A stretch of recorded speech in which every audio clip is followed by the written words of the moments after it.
All right, everybody, welcome back to the Learning Out Loud podcast. I'm your host, Dustin William. I have my co-host with me, Whitestone. I shall now attempt to show how the most important of these principia have been crystallized into the pithy form of maxims and have influenced and developed that grand system of truth known as equity jurisprudence. The power is neutral. It's sitting in the quintessence until you invoke it.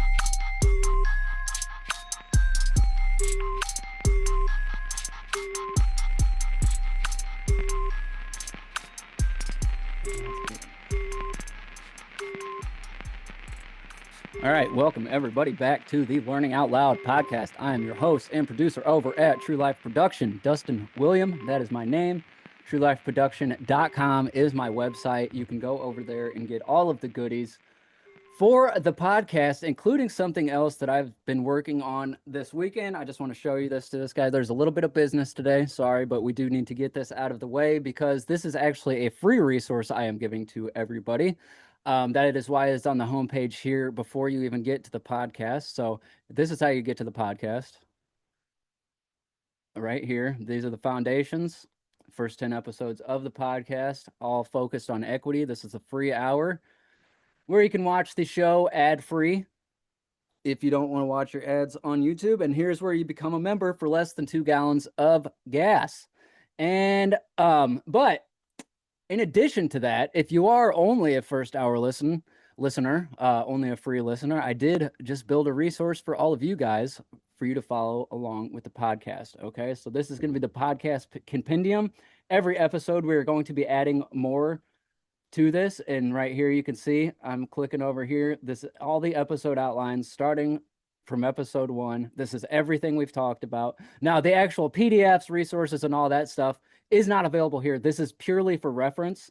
But if you're listening to a podcast and you're like, what were they talking about there? You can go whatever episode it is, or if you remembered we were talking about intent over form, you can even go to or say we're talking about some law stuff, you can go to the maxims right here, look it up by maxim, and that shows everything connected.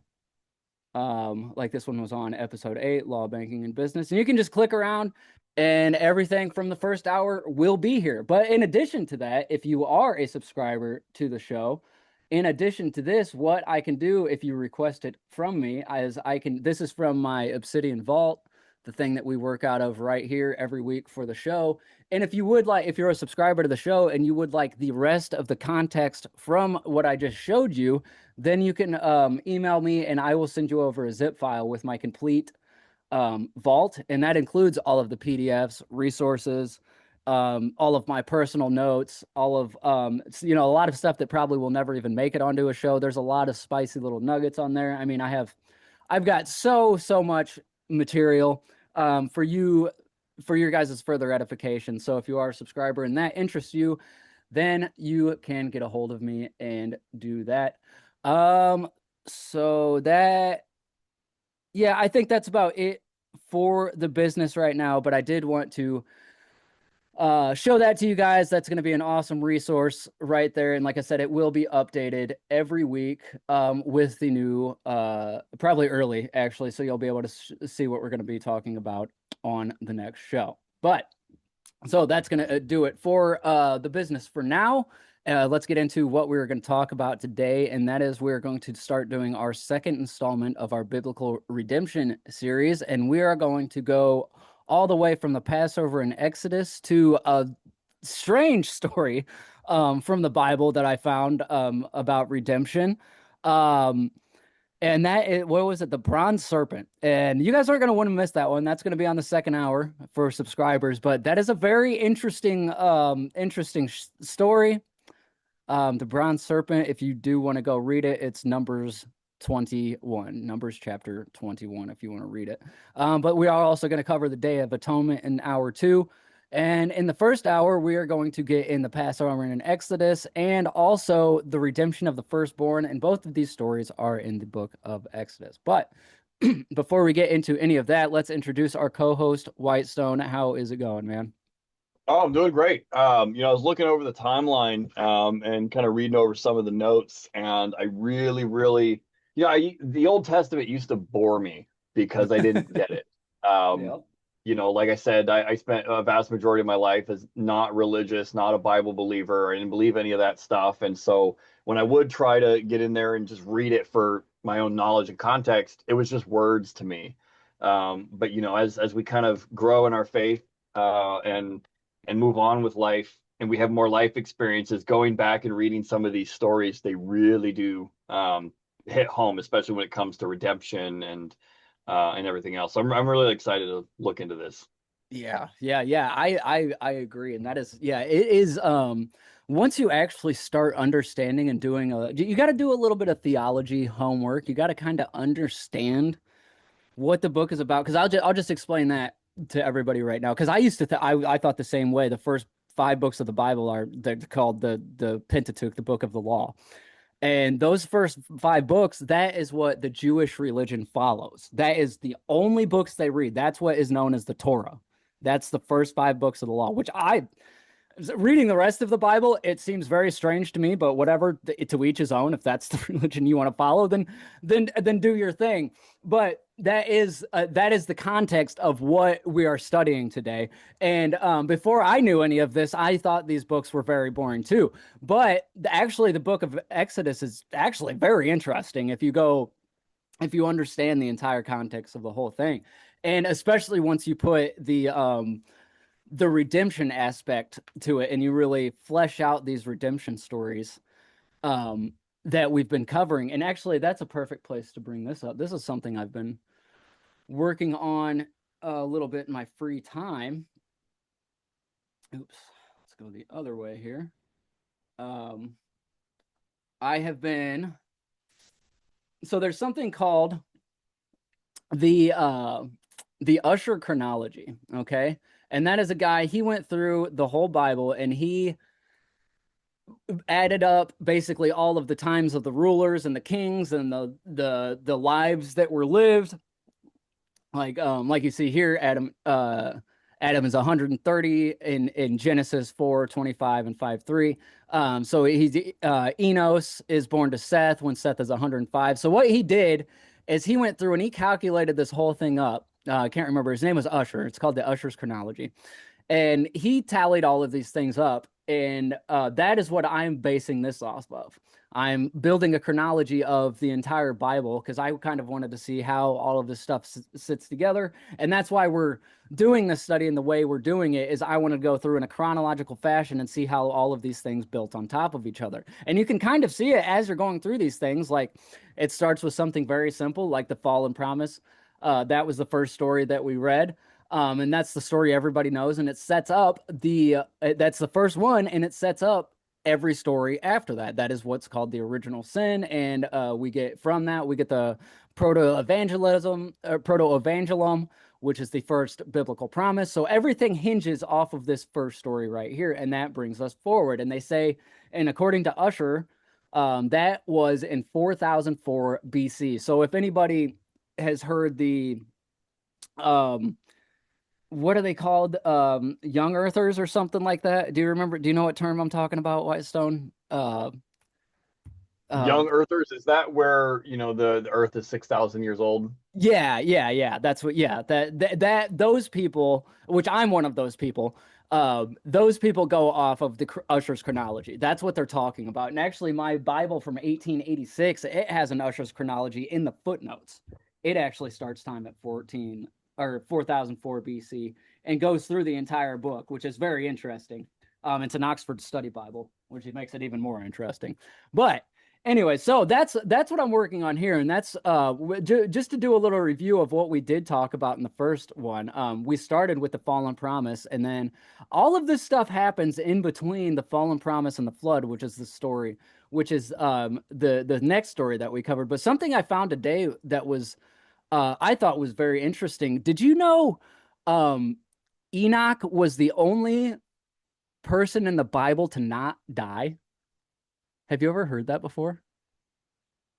No, maybe. Because I read the book of Enoch.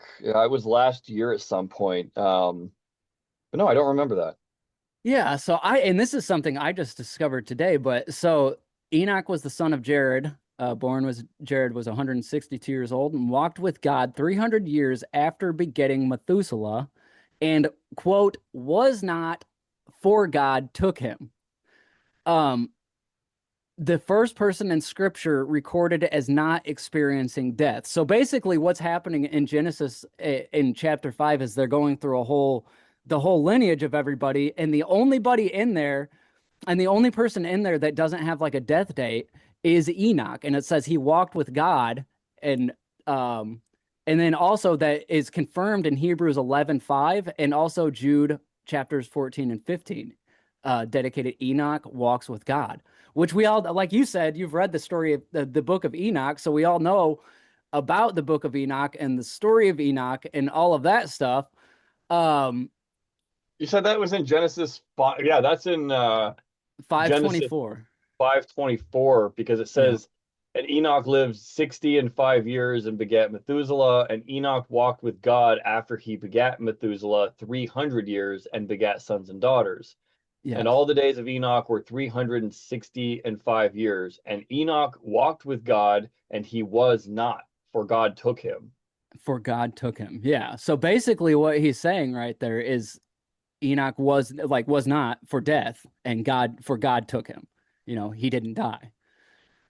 So, Wow. and that's the only person in the Bible that is like that. So which I just find infinitely interesting. It kind of blew my mind this morning. And another thing that blew my mind is, so Enoch begets Methuselah. Enoch is the father of Methuselah. Methuselah is the father of Lamech, and Lamech is the father of Noah, which I didn't realize that Noah was a direct descendant of Methuselah, which is the oldest person in the Bible.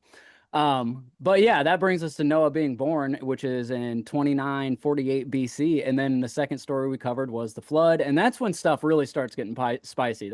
All of these events are here. A bunch of people are getting born after the flood, obviously, because there's not a whole lot that was going on before the flood because God wiped them all out. So, and the flood, and then the Noahic covenant. And then what was the last one we covered? I can't remember what the last one was that we covered last week.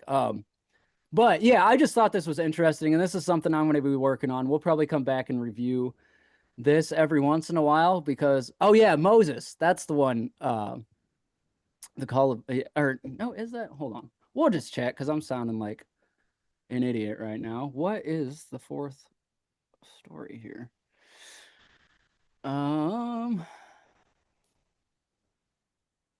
Passover. Oh yeah, Joseph redeems his brother in Egypt. That was the last story that we covered, Genesis 37 through 50. I forgot about that. Yeah, so anyway, so that's going to get us on to what we were going to cover today, and I'm just going to add a little context for everything today, because I realize as we're going through this, the word redemption, a lot of people may not have even, like, you've heard the word, but like you really don't know what it means. So I just want to kind of add a little context before we jump into the actual stories and everything here. So this is something that I'm calling the grammar of redemption. And then there's stuff called parallel statutes across the law.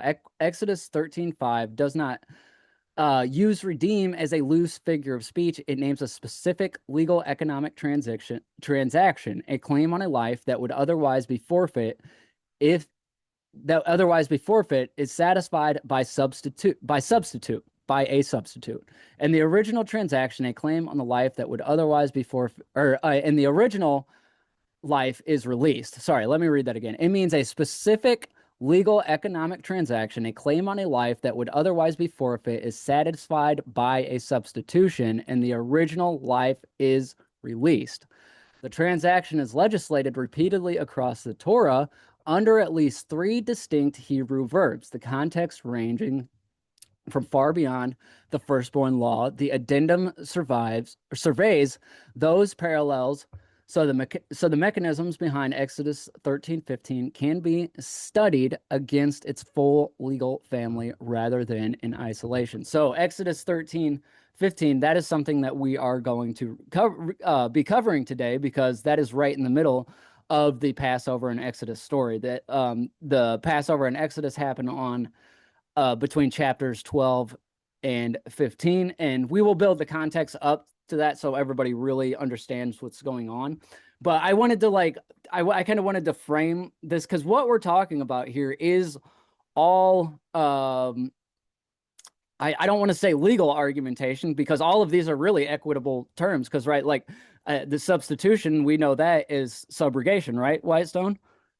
That's basically what we're doing there, right? Yeah, substitution is involved in subrogation. Basically, when you subrogate to the rights of somebody else, you're substituting you for them, like you're substituting into their spot. Right, exactly. And which is why a big reason why I wanted to cover these stories so much, because there's a story right from the Bible where they are telling you exactly these specific doctrines, and these specific doctrines are still relevant today, as we talk about all the time.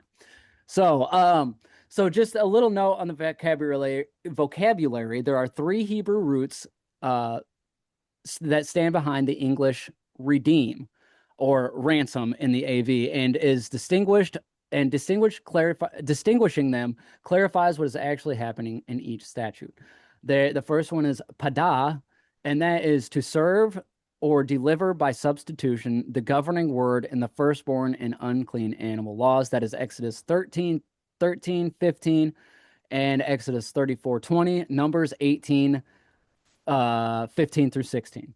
The second term is kofar, a ransom or covering piece laid on a life or claim to avert a penalty.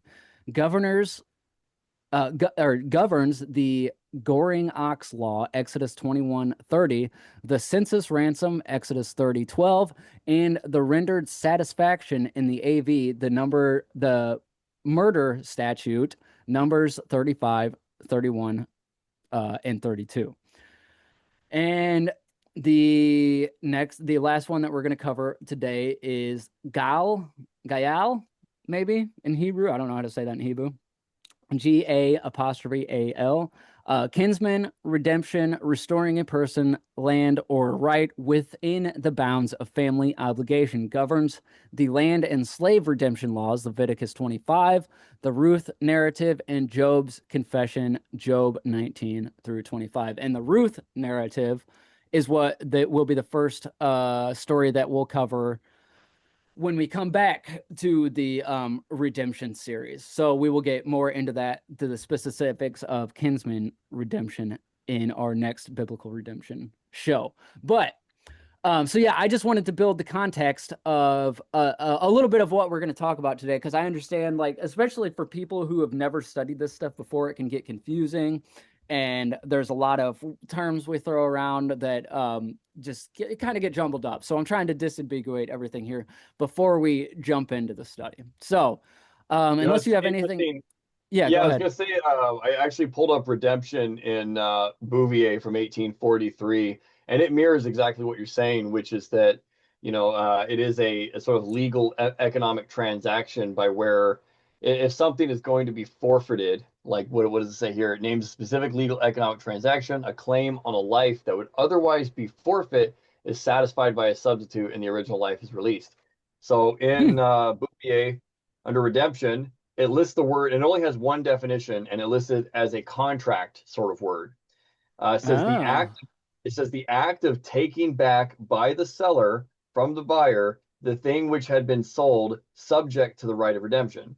The right of redemption then is an agreement by which the seller reserves to himself the power of taking back the thing sold by returning the price paid for it. And then it kind of does, which is directly in the equity of redemption there, which is what we're kind of folding into this whole thing that we're going to talk about next week, as we're going to go further into Pomeroy's equity of redemption. Anyway, sorry, go ahead. No, and that was pretty much, it's a very, very short one. The very last sentence says, as to the fund out of which a mortgaged estate is to be redeemed, see payment and or the equity of redemption. Oh, right. Sorry, I cut you off there. Yeah, I should have just let you finish your sentence. That's my bad. You're good. But it was right along with what you're saying, is that redemption is it's a legal, economic, biblical, and equity term, and that's pretty much where it's rooted, is in those 3 things there. Yeah, and that's why I'm really trying to conjoin these 3 things too, because what my attempt to do here is trying to show everybody between the parallels between the Bible, equity, and the Supreme Court, actually. Because all of these principles that we talk about here actually get talked about in the Supreme Court. They just talk about it in legal, equitable terms. But really, where it all comes from is the Bible. And man, I should have pulled this up, but I actually didn't think about this point. I will try and find this and remember to show you guys. But it's something that it was just really. You remember that clerk's manual that I sent you, right? Yes, I read most of it. Yeah. So in there, what they talk about, what really that was one book that really kind of hit everything home for me, because they're talking about in there they're talking about the census, right? And so they talk about the history and basically the legal basis of census. And they directly tell you in there the reason we do this is because of Deuteronomy. From I can't remember exactly what story it is, but this comes from Deuteronomy, blah blah blah blah blah blah. That's why we do census. And I was like, are you fucking kidding me right now? They're telling the clerks this comes from the Bible, and that's how they do it through the whole book. Like I'm not fucked up in saying that, right? Am I remembering Well, that I right? think a lot of it comes to numbering the people. Right. Yeah. Yeah. That's Like yeah. basically numbering the multitude. Yeah, and it just blew my mind that that was a county clerk's manual from like it was like Oklahoma or something like that, right? Some weird obscure I state. believe so. I've actually got it handy. I can grab it, but because I was studying it last week. Okay, will you actually would see if you can find that for me? I know it was right in the beginning when they're talking about census. Yeah, let me And look for it. okay, yeah. So yeah, and that's so that's what really got me onto this. And I had when I found that, I had kind of already been studying the stories of redemption from the Bible and equity and all of that stuff. And then I saw that and I'm like, man, right in the the clerk's manual, they're telling you all of this stuff comes from the Bible. So if they're telling the clerks this stuff comes from the Bible, maybe that's where I should start searching. And like, which I had heard this stuff before, but nobody had ever really explained it to me in a way that really made sense until I was doing my own research and I found something that made it make sense for me. So anyways, were you able to find that?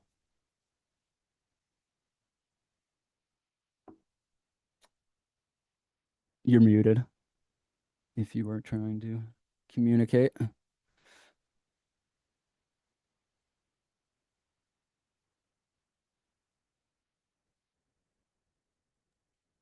I'm gonna have to pull up a digital copy because I don't remember where my physical copy is. Oh, okay. Well, it's not too big of a deal. We don't have to worry about it too Okay. much. But it's just I just wanted to make that point that's one thing that really got me onto this whole journey that we're on right now. So but we're gonna have to get cooking a little bit. So you got your Bible handy, right? Yes, sir. Always do. Okay. Perfect. Yeah, I'm probably gonna have you do a little bit of reading for us as we go through this. Oh, you know Okay. what? This What's up? town clerk's manual that you sent me is different than the one that I have because I actually have a clerk's manual from, I believe, I want to say maybe Montana or something from the late 90s. This digital copy that you sent me, this one's almost 500 pages. Oh, really? Oh, I didn't. Wow. Okay, I didn't realize it was that long. Yeah. Unless this is, I Oh, there's don't remember probably where I got this copy. It just says town clerk manual. that. I think that's the one I sent you. That's all it says on the front, right? Yeah. It's like, is it like a Yeah. yellowish kind of? Yeah. Kind of yellow Yeah. paper. There's Yeah. not really a title page. It just kind of starts. Yeah. Yeah. I'm pretty sure that's the one I sent you then. No, yeah, Yeah. you're right. It does talk about the federal census. Yeah, no, right, literally right there in the beginning. Census taking dates back to ancient times, at least to about 1000 BC, when events related to a census were recorded in the Old Testament of the Bible, First Chronicles 21. In this First account, a Chronicles. Yeah. census was ordered by King David upon being provoked by Satan. He commanded Joab to number Israel from Beersheba even to Dan, and bring the number of them to me that I may know it. Joab went throughout all Israel and reported that the number was 1,000 and 100,000 men that drew sword. However, he neglected to count the tribes of Levi and Benjamin, for the king's order to number Israel was too abominable to Joab.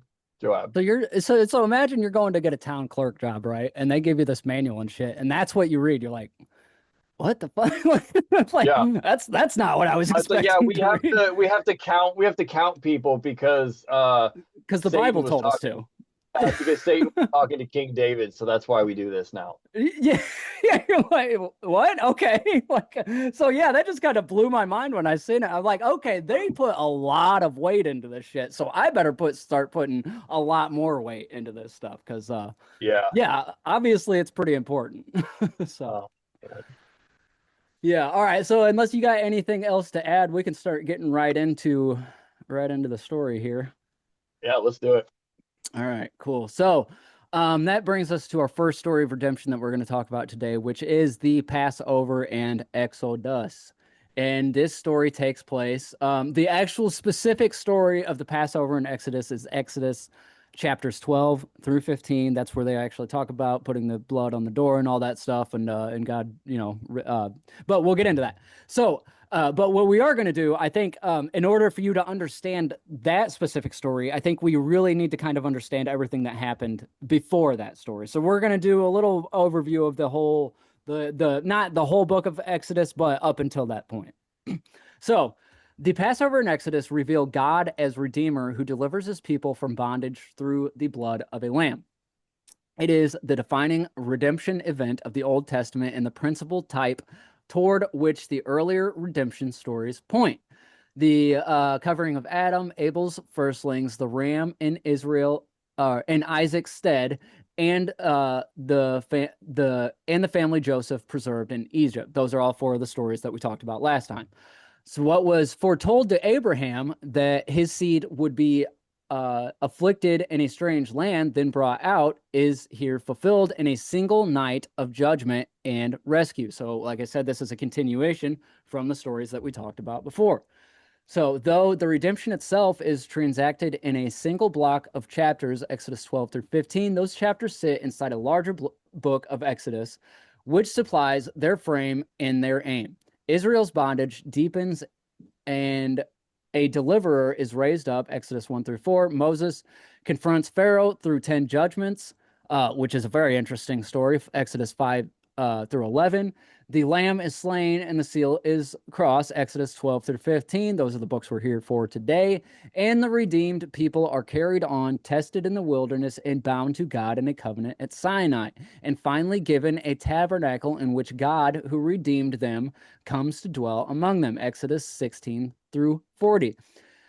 This note keeps the Passover in the sea as its center, but surveys the further but we're surveying the further landscape of the book of Exodus. So the historical context is we're in Egypt, where Israel had multiplied, undergone bondage after Joseph's generational death. So we remember from the subscribers will remember that we covered Joseph's. He was sold into slavery by his family, and then he eventually becomes the king of Egypt. And so after that story happens, so Joseph dies, and then a new king comes in. And so the key players here are Moses, Pharaoh, and the people of Israel, and God. Obviously, the problem: Israel is in cruel bondage with no power to free itself. The affliction and deliverance were promised to Abraham centuries before, Genesis 13 through 14. So, covering Exodus, this is just a brief synopsis of what happens in the book of Exodus, chapters 1 through 4. From bondage to a deliverer, a new king who did not remember Joseph's service to Egypt turns on Israel. Forced labor is imposed, and when the people continue to multiply, Pharaoh orders every Hebrew son put to death. Moses is born into bondage, hidden 3 months, then set adrift on the Nile in an ark of bulrushes, drawn out of the water by Pharaoh's own daughter and raised inside the very household that sought his people's destruction. 40 years later, having fled to Midian after killing an Egyptian, Moses is confronted at the burning bush. There, God discloses his covenant name and commissions him to confront Pharaoh. The deliverance about to unfold is grounded not in Moses' fitness, he pleads inadequacy repeatedly, but in God's own eternal self-existence. So, That's chapters 1 through 4 of the book. So, and then that brings us to chapters 5 through 11, which is the negotiations with Pharaoh. So Moses and Aaron's first appeal before Pharaoh only increases Israel's burden. Exodus 5, 1 through 21. God then answers not with negotiation, but with 10 escalating judgments against Egypt. Plagues that fall as well upon Egypt's God. Breaking Pharaoh's resistance in stages and setting the stage for the Passover night. The confrontation is treated in full. So we are. So this is. I don't want to spend too much time on this, but this is a pretty interesting story right here. So basically, what happens is chapter 5 of the whole book. This is, it's chapters 5 through 11. This is so basically Moses. God takes Moses up on Mount Sinai, gives him the 10 commandments. He goes back down. Moses is basically like, hey, yo, I talked to God, and he says you need to cut this shit out.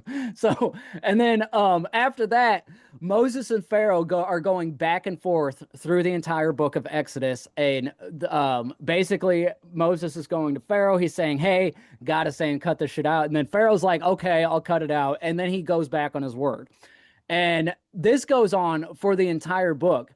And I had it broke down. So the only reason I want to talk about this is there's a number thing to this. So there's 10 plagues. So we go, the opening demand, Exodus 5, before any plague, and then Exodus 7, 14 through 16, before the plague 1. So the Pharaoh's response, he refuses again. God foretells the hardening. This is almost like, you remember how we talked about the book of Job, right? This is almost a Job before Job, I guess you could say. This is the Pharaoh, and this is almost like a legal argument. You see, after that, before plague 2, Pharaoh refuses, then relents mid-plague, and then he self-hardens once relief comes. So he's going back and forth, and they're going through almost like a legal precedence. And then, so there's 9 different plagues in 7 different sequences or something, or 10 different plagues in 7 different sequences. And then there's something to do with the 3 in this whole thing. You guys will have to look into it. We really don't have time to go into it today, but I did want to bring that extra context to you guys.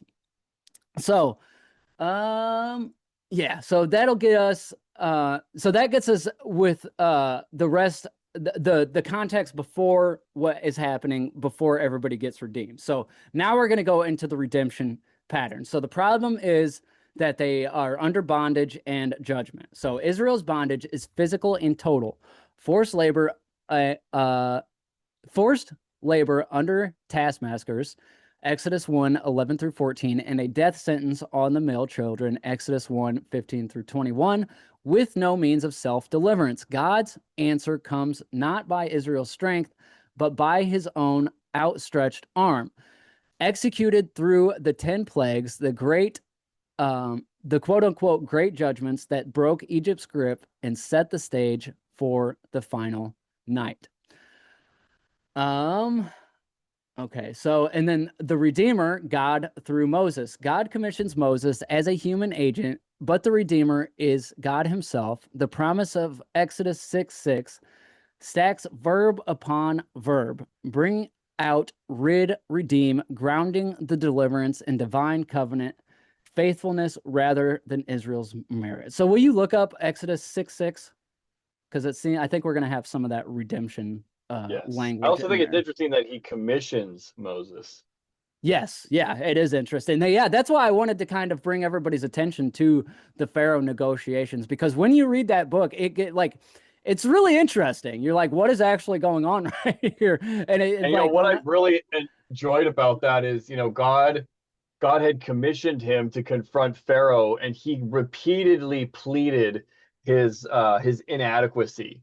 And it was like, hey, I don't know. I can't do this. I'm not good at this. I don't want to do it. I don't want to do it. And don't make me do it, please. And God is like, well, okay, so you're going to do it. Go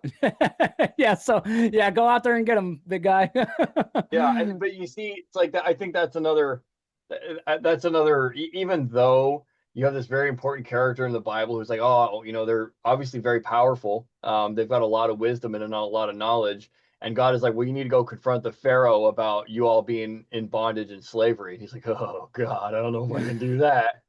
And so then, you get into the whole back and forth where he's like, hey, we're in bondage. And then Pharaoh just continually just refuses to let up, back and forth, and God keeps putting these plagues and stuff on him.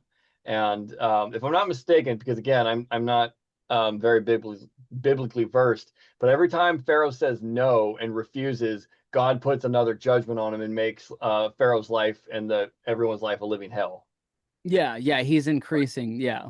Yep. Which, if you think about it, in this world, when people are seeing, like, let's say, the way that, like, the justice system works, or socio-politically or economically, everything just seems, or, the surveillance state, everything seems to be harsher and harsher and harsher and harsher.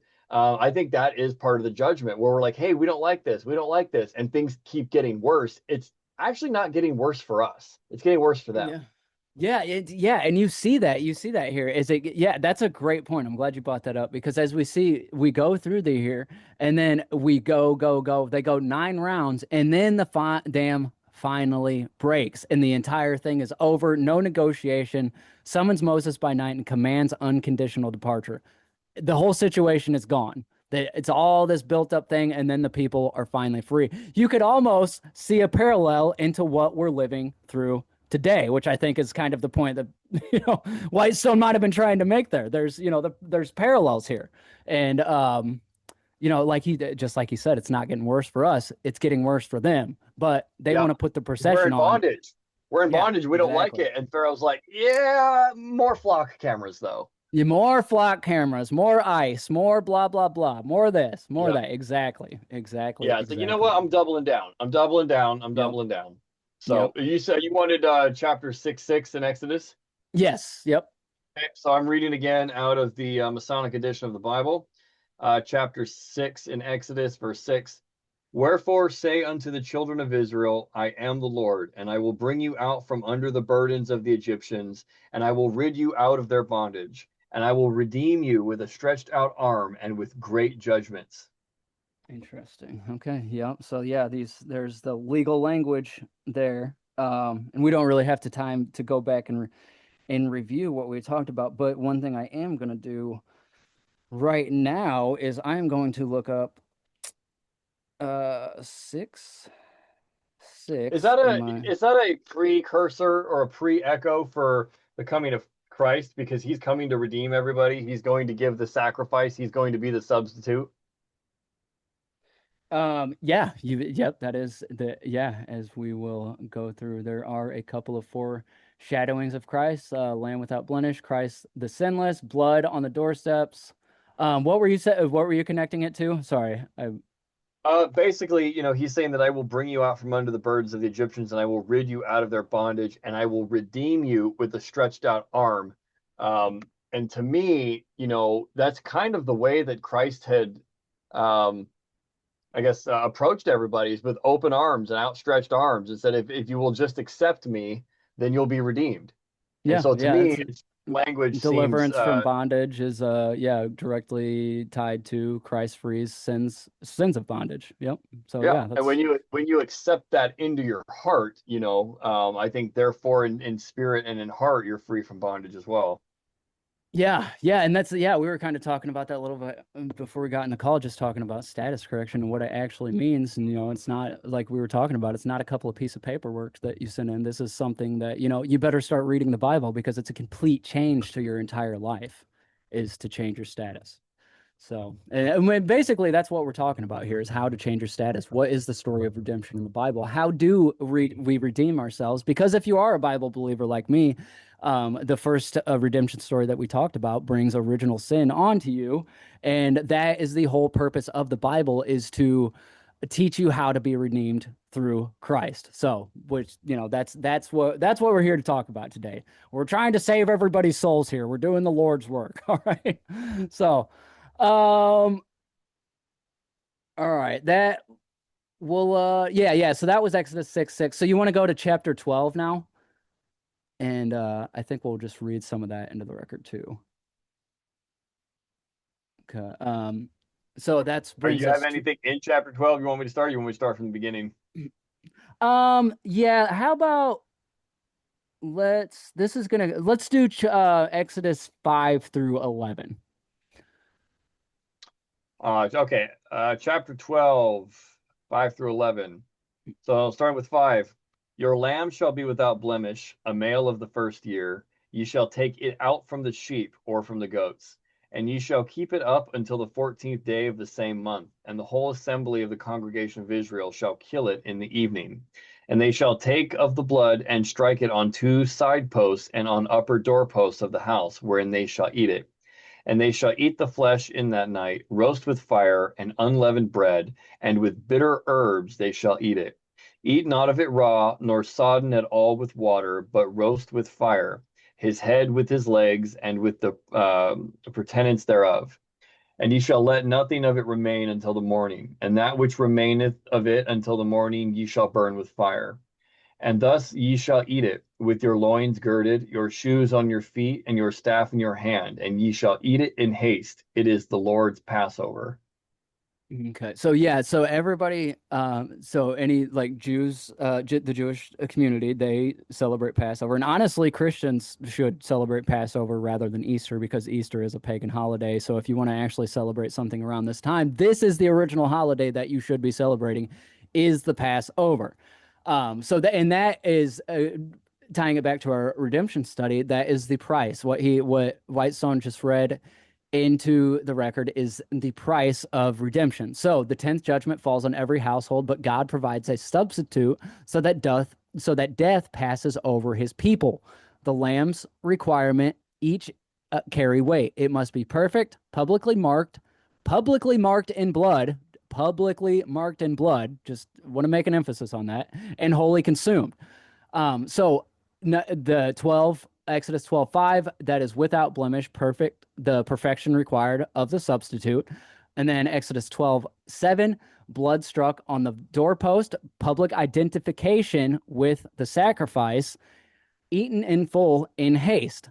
Exodus 12:10 through 11, participation in the redemption, ready to depart. That is, so how I see these things, this is basically giving notice. And, how I would see it is this is God telling you how to give notice on whether you want to be redeemed or not, because that is also a choice. Do you want to contract with God or do you want to not? So, and That's I just a good point. That's a good point. Yeah. I mean, you're signing in red in the public. In public, yeah, that's what I wanted to emphasize there. Even when you're dealing with God, you got to give public notice, bro. So it's like that's why we post shit in newspapers and stuff. We are giving the public a notice. That's us putting the blood on the door when we post our notice that we have a DBA now in our name. Little shit like that, or you get a name change, all that stuff. You are putting the blood on the door. That's how I see it, anyways. I don't know if you agree with me there, but that's kind of how I see it. Yeah, I think God is like, well, don't just tell me, go tell them. You gotta let them know too. Yep, you gotta let them know because yep. It's like they have to know who you are also, not just between you and I. They have to know what your relationship to me is. Right, because they don't have the heart of God. So they need something, they do need something that sets you apart. So put the blood on the door. That gives everybody notice that you're participating in the redemption and you are ready to depart from Egypt, because that's what this story is about. Everybody talks about the Exodus. That is this story right now. Moses is saving the slaves from Egypt. That's the story. And that brings us on to the passage, deliverance through the Red Sea. And this illustration is out of the Geneva Bible. There's tons of illustrations through that Bible. I really like them. And if you do become a subscriber and download my whole vault, then you will get a nice, clean copy of the Geneva Bible. It's the best copy I've ever been able to find on the internet. And it's the one that they use for printing in the Geneva Bible. So, your Bible has pictures? Aw. Yeah, it does. Yes, my Bible has pictures. Very pretty pictures. They should make a pop-up and a scratch and sniff Bible. Yeah, I bet they do have one. I bet they do. Oh, but, that's what unleavened bread smells like. Okay. Have you ever looked through a 1611 Bible, actually? No, I haven't. Dude, if anybody gets a chance, it's actually, and if you want to down, if you become a subscriber and you want to download my vault, you will get a very, very clean copy of the 1611 Bible too. It's almost a gig of PDF. It's huge. And the Wow. reason it's so big is because all of the beautiful illustrations in the beginning, that the Adam and Eve illustration that I brought last time we talked about redemption, that's where that's from. They have a ton of maps. They actually have an entire star chart on how to calculate when Easter is going to be each year, which just goes to Wow, show you. really?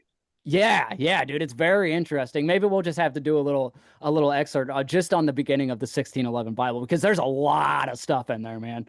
A Or lot of even just really go good through the stuff. pictures. You know what I mean? Just flip through the Yeah, pictures and give people yeah, sort of an illustration.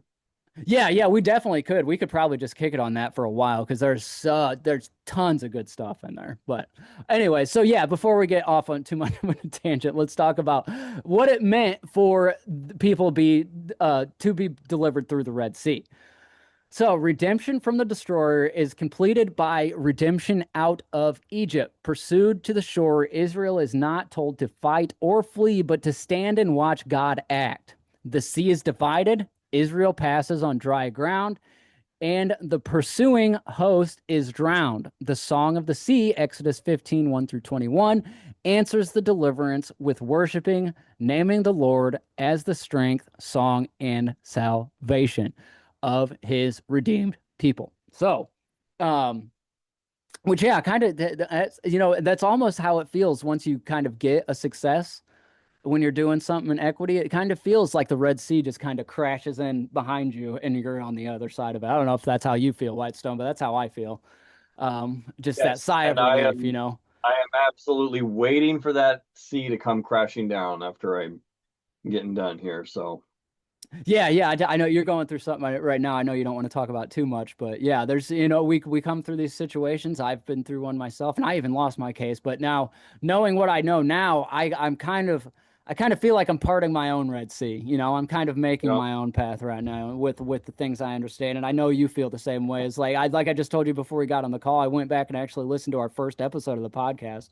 And just even from then, I'm like, dude, we know so much more than we knew back then. Not that our podcast was shitty or anything. Everything in there is still 100% accurate, but just the context that we built from that to where we are now, I'm just like, man, it's night and day. And we're going full speed ahead. And I really like how it is. But so what the result of what happened with the Red Sea is the people are delivered from slavery, the nation of Israel, not the state of Israel. People need to understand the difference between a state and a nation. The nation of Israel, if you are a true Bible believer and follower of Christ, you are of the nation of Israel, not of the state of Israel, not of the state of Israel created in 1948. You're not that Israel. You are the nation of Israel, the people of Israel.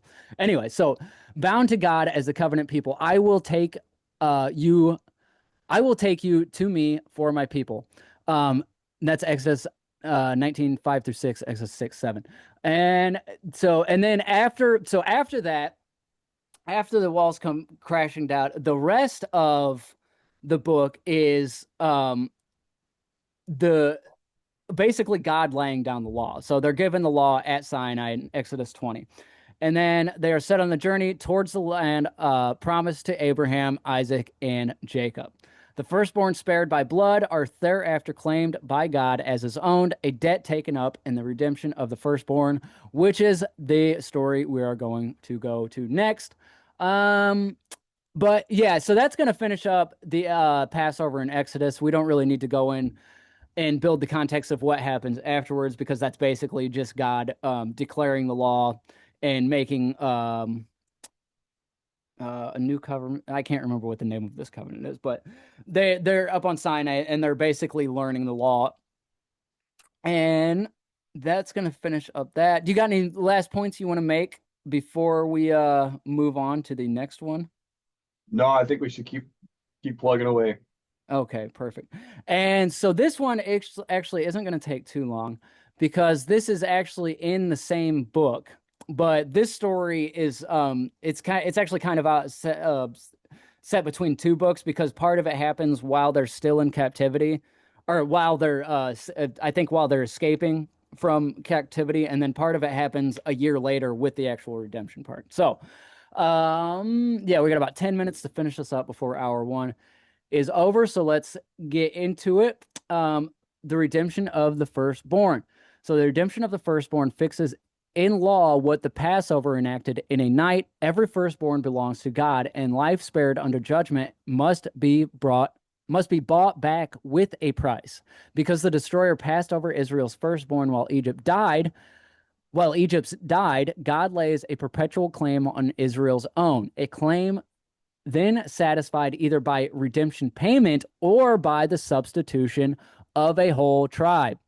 The ordinance is both a memorial, it keeps the night of deliverance before every generation, and a type, it teaches the redemption. It is both a memorial and a type. It is a memorial because it keeps the night of deliverance before every generation, and it is a type. It teaches that redemption is never free, but always costs a life or its ransom. So the historical context of this story is the firstborn law is given at the departure of Egypt in the month of Abib, and not yet at Sinai. The substitution of the Levites is enacted a year later in the wilderness at Sinai. So the key players are God, the firstborn of Israel, the Levites, and the priest. The problem is every firstborn belongs to God, as mentioned in as a memorial of the Passover, and none is exempt from the claim. Okay, so the redemption pattern, the claim, every firstborn belongs to God. At the Exodus, God issued the claim directly, the firstborn of man and beast alike, whatsoever openeth the womb, which actually in the Geneva Bible, I think they use matrix because that is the same word. Womb and matrix mean the same thing. So in his, and a man of man and beast alike is his by right. The rationale is explicitly the Passover. Because the Lord slew Egypt's firstborn and spared Israel's firstborn are now consecrated to him. The claim is not arbitrary. It is the standing memorial of a purchase already made in blood. So why don't we read that into the record, Whitestone? Exodus 13, 14, and 15. Chapter 13, verse 14 and 15. Chapter 13, you said? Yep, verse 14 and 15. 14, 15, okay. Yep. Chapter 13, verse 14. And it shall be when thy son asketh thee in time to come, saying, What is this? That thou shalt say unto him, By strength of hand the Lord brought us out from Egypt, from the house of bondage. And it came to pass, when Pharaoh would hardly let us go, that the Lord slew all the firstborn in the land of Egypt, both the firstborn of man and the firstborn of beast. Therefore I sacrifice to the Lord all that openeth the matrix, being males, but all the firstborn of my children I redeem. Okay, so they say matrix in your Bible too, actually. Yeah. Nice. Okay. That's actually, I did not notice that before. Yeah. That's when I found out matrix meant womb, yeah, it was just that just like I still don't quite understand that. Yeah, but I thought that was very interesting, but it kind of makes sense once you look into the etymology of it, but we don't have time to get into that. So that is the whole purpose of this story, is what Whitestone just read into the record. God slew the Egypt's firstborn, but he saved Israel's firstborn. So that means that we have a price to pay because God saved us. So the distinction, and I think so is a memorial standing of purchase already made in blood. The distinction, clean beast, unclean beast, and man. The law then sorts the claim by kind. The clean firstling, ox, sheep, or goat is sacrificed. The blood sprinkled on the altar, Numbers 18:17. An unclean firstling cannot be offered, so it must be redeemed. The firstling of an ass is bought back with a lamb, and failing that, its neck is broken. Man likewise is never sacrificed, but always redeemed. The gradation itself instructive. Where a life cannot itself be offered, a substitute or a ransom must stand in its place. So what you're saying there is man cannot be sacrificed. That is a direct order from God that man cannot be sacrificed, but man must be redeemed. So that maybe that brings into a little context of why a certain group of people have been kicked out of 109 countries. But, I digress. So the price is 5 shekels of silver. For the firstborn, For the firstborn son, the ransom is fixed by God, not negotiated. 5 shekels of silver. Will you go to Numbers 18, 16 for that, Whitestone? Numbers. Yeah, it's the next book. Next book in the Let's Bible. see. I've got it right here, actually. Okay, I'll read this into the record and then we can have you read that. So, for the firstborn son, the ransom is fixed by God, not negotiated. 5 shekels of silver. After the sanctuary, shekels redeemed from a month old and paid to the priest. The valuation is uniform. The same for the rich and poor because it measures not the worth of the individual, but the seriousness of God's claim. Okay, so do you got that pulled up? Yeah, so chapter 18, verse 16. And those that are to be redeemed from a month old shalt thou redeem, according to thine estimation, for the money of 5 shekels, after the shekel of the sanctuary, which is 20 gerahs. Isn't it interesting that it's 5 knowing what we know about transferring titles and how equity works, isn't it interesting that it's 5 shekels of silver? Yeah, because you have to have either gold, silver, or lawful money in order to pass title. Exactly. And if you're doing subrogation, that's one thing you're probably going to be doing is passing a title here somewhere. So since you're Or if redeemed, you're going to subrogate, you should have already passed the title somewhere. Otherwise, you don't have a lawful claim to be able to subrogate. That's a way more accurate way to state that. Yes, yeah, that's way more accurate way to state that. Because if you don't have status title or claim, and you try to subrogate to the rights of somebody else, wherein you don't actually have not established that right, then it's not going to work. Right, exactly. But this is a direct reference from the Bible telling you that you need silver to complete that process. So, like I said, I'm trying to interweave the equity of redemption here with the biblical stories of redemption from the Bible here, and that is just one parallel right there. The silver is a very important thing. So, yeah, so we're running out of time here, so let's run through the rest of this narrative real quick. So the price, we just did that. The substitution, the Levites for the firstborn. At Sinai, God provides a corporate substitute. Rather than requiring every firstborn son to serve, he takes the whole tribe of Levi instead of the firstborn of Israel. The clearest instance in the law of one party standing in place of another. In the same substitutionary logic, surveyed across the canon in the and I have another study of substitutionary sacrifice. That's for me. But because the firstborn, 22,273 outnumbered the Levites, 22,000, the surplus of the 273 was redeemed at 5 shekels apiece, and the 1,365 shekels were paid to Aaron the priest from the stories of Genesis and Exodus. Substitution and ransom price appear together in a single transaction. So that I find very interesting, because is that not kind of them telling us how to do a corporate merger or something? I don't know. I don't really know. He says he provides a corporate substitute. So rather than requiring every firstborn to serve, he takes the whole tribe of Levi instead. So is that saying something about the nature of the tribe of Levi being in the nature corporate, or however it is that they're using it there?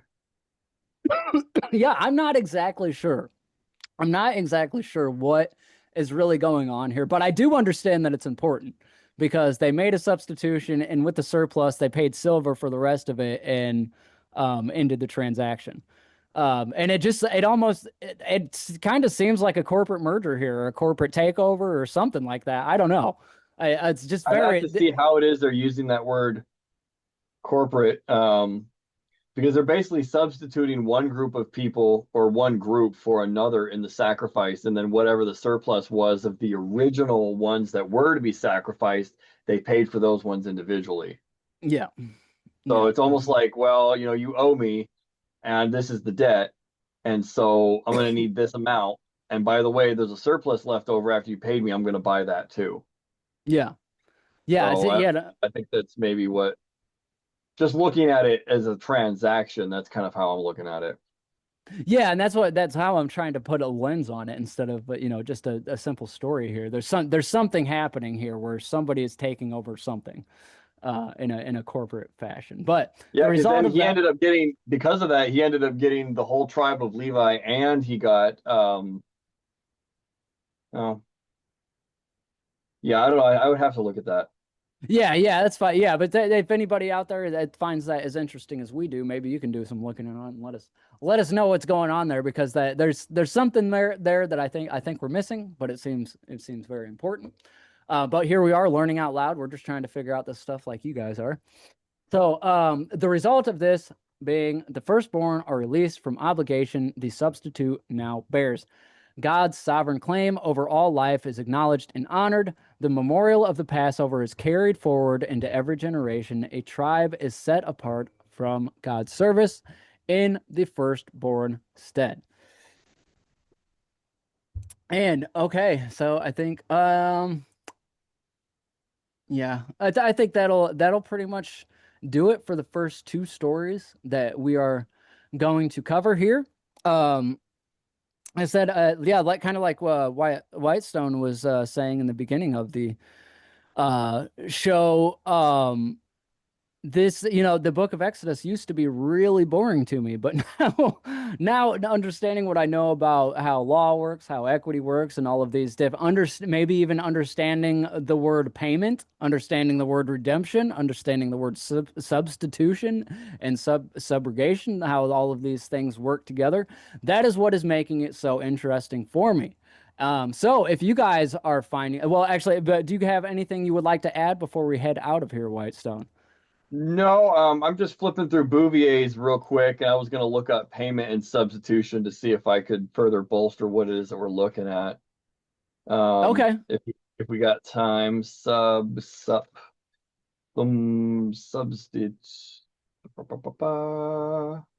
Substitution. Yeah, okay. Yep. Let's see what So he has there's to say. there's substitution in the civil law, and then there's substitution in chancery practice. Which one do you want me to read? Let's do chancery since we like to focus on equity. Yeah. All right. Substitution in chancery practice takes place in a case where a creditor has a lien on two different parcels of land, and another creditor has a subsequent lien on only one of the parcels.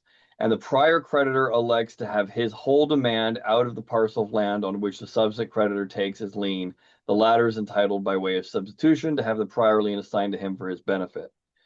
And in a case where a bond creditor exacts the whole of the debt from one of the sureties, that surety is entitled to be substituted in his place and to a cession of his rights and securities as if he were a purchaser, either against the principal or his co-surety. So I actually like that second one because that's more of a subrogation sort of reference where where a creditor wants the entire debt from one of the sureties, but that surety is entitled to be substituted to the place of the creditor. And basically he can purchase his rights. And the reason for that is because if under the rights of suretyship, if the debtor is not insolvent, the surety can either be exonerated or reimbursed. And rather than go through that whole process, they just buy the rights to whatever it is the creditor was making a claim on and getting paid right then and there. It's sort of a little bit of, it's not really mental gymnastics. It's just seeing, instead of doing step 1, step 2, step 3, step 4, step 5, we look at the whole trajectory and go, okay, we're going to just go from step 1 directly to step 5 and just cut out all of the middle, call it all the middle piece. But basically, yeah, substitution is where you get to stand in the place of another person and purchase their rights. If by being forced to pay the debt and you're not secondarily liable or you're not a fiduciary or trustee for it, you're going to have to get reimbursed because you didn't volunteer to be surety. How are you going to get reimbursed? Well, it's actually much easier to just stand in the shoes of the creditor and purchase their rights and pay yourself. Yeah. Interesting. So, nice. Yep. Okay. Yeah. Cool. Yeah, I think that's a perfect place to leave it for this first hour then. I hope to see everybody over on the second hour to get a little further look into the whole process of redemption as it is laid out in the Bible. Our next story is going to be the Day of Atonement, which is also known as Yom Kippur, the most holiest of the Jewish holidays. So if that interests you, you can check out truelifeproduction.com, click the banner up at the top that I showed you earlier on the opening of the episode, the Learning Out Loud podcast. Become a member for less than 2 gallons of gas and get your further edification. Check out the Thought Crime Dojo. Check out everything that we've talked about so far, and go look up the resources for yourself. Check all of our work, as I always say. And that is going to be it for the first hour. So never forget to seek truth and honor the Creator above all, and let that be the whole of the law.